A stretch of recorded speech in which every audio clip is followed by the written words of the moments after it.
एक जंगल में एक चीड़ा रहता था। वह उस पेड़ में अकेला ही रहता था। अनाथ होने के कारण उसका कोई भी नहीं था और वह अकेला जंगल में घूमता, अपने लिए खाना इकट्ठा करता और अपने पेड़ पर आकर बैठ जाता। एक दिन चीड़ा पेड़ में अपने घोंसले में बैठकर आम खा रहा था। अचानक उसकी नज़र सामने पड़ती है। एक चिड़िया के पीछे एक बाज उसका शिकार करने के लिए उसका पीछा करता है। चीड़ा उसे देखता है। छोटा होने की वजह से वह बाज का कुछ तो नहीं कर सकता। वह पेड़ से एक कांटेदार झाड़ी अपनी चोंच से पकड़ लेता है और बाज के जाकर हमला करने लग जाता है। बाज चिड़िया को छोड़कर चीड़े के पीछे उसको मारने के लिए उसकी तरफ होता है तो चीड़ा तुरंत उस झाड़ियों से उसके सिर के ऊपर वार करता है। इतने में वहां पर चीड़े की मदद के लिए कौवे आ जाते हैं जो मिलकर बाज को भगाते हैं। बाज वहां से भाग जाता है। अरे चीड़ा, तुमने बहुत अच्छा किया इन सबको मारकर। तुम बहादुर हो, बहादुर। धन्यवाद आप सभी का भाई, धन्यवाद आप जो मेरी मदद के लिए आए। लेकिन वो चिड़िया गई कहाँ? कितनी नाशुक्र है वो। उसका बिल्कुल भी फर्ज नहीं था तुम्हारा धन्यवाद करने का। तुम्हें बिना धन्यवाद किए ही वह यहाँ से चली गई। कैसी चिड़िया है वो? चलिए कोई बात नहीं कौवे भाई, इसमें गुस्सा होने वाली बात नहीं है। उस चिड़िया के लिए मैं मदद के लिए आगे आया और भगवान ने मेरी मदद के लिए आप सभी को भेज दिया।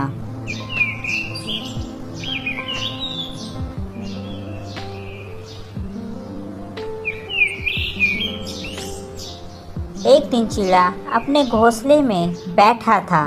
वह चिड़िया दूसरे दिन चीड़े के पास आई। आपका बहुत बहुत शुक्रिया, आपने कल मेरी जान बचाई। अरे कोई बात नहीं, कोई बात नहीं। आपके पैर में चोट लग रही है। जी, कल को मेरे पैर में चोट लग गई थी जिस कारण अब मुझे बहुत दर्द हो रहा है। चीड़ा उसके पैर पे मलहम पट्टी करता है और दवाई देता है। अच्छा, ये बात मैं पूछना भूल ही गया कि तुम्हारा नाम क्या है? आप अपना नाम बताएंगी? आपका नाम क्या है? मुझे प्यार से टुनटुनी कहते हैं। टुनटुनी चीड़े को शुक्रिया अदा करती है कि उसने उसकी जान बचाई। धीरे धीरे दोनों एक साथ घूमने जाते और एक साथ रहते। चीड़े ने चिड़िया को अपनी शादी के लिए प्रस्ताव दिया। क्या तुम मुझसे शादी करोगी? अरे सुनो टुनटुनी, मैं सोच रहा हूँ कि तुम्हारा भी इस जंगल में कोई नहीं है और मैं भी अनाथ हूँ। क्यों ना हम दोनों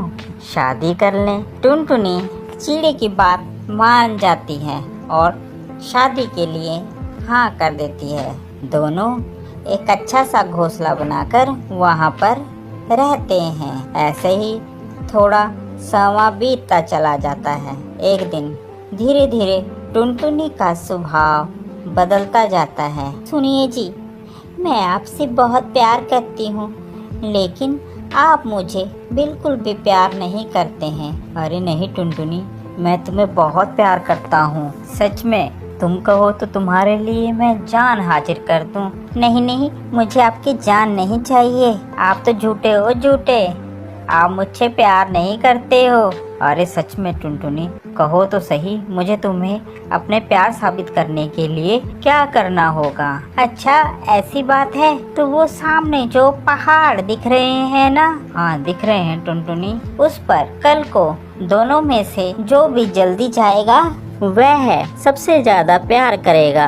अगर मैं पहुंची तो मैं प्यार करूंगी, अगर आप पहुंचे तो आप प्यार करोगे। ठीक है टुनटुनी, मुझे तुम्हारी शर्त मंजूर है। टुनटुनी उस दिन गुस्से में घर छोड़कर अपनी सहेली के पास चली जाती है और चीड़ा उसी रात शाम को वह निकल लेता है पहाड़ों पर। वह दिन ढलते ही वहां पर पहुंच जाता है। अब पहाड़ों में ठंड ज्यादा हो रही थी जिस कारण वहां का वातावरण ठंडा हो गया और चिड़े को सारी रात ठंड में काटनी पड़ी, जिस कारण वह बेहोश होकर नीचे पहाड़ों पर गिर गया और मर गया। दूसरे दिन टुनटुनी चिड़िया उड़ते हुए उस पहाड़ पर आती है।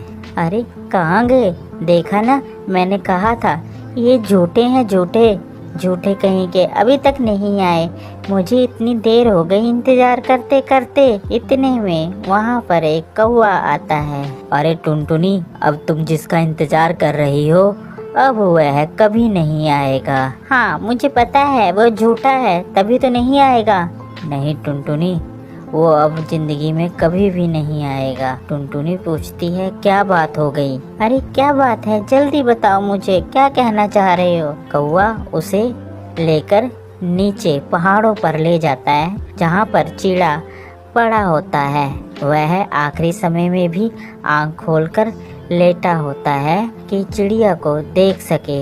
ये सब देखकर टुनटुनी रोने लग जाती है और अपनी गलती पर पछतावा करती है। आपको हमारी ये स्टोरी कैसी लगी ज़रूर बताएं। साथ ही ऐसी और मज़ेदार स्टोरी देखने के लिए हमारे चैनल को सब्सक्राइब करना बिल्कुल ना भूलें। Thank you for watching.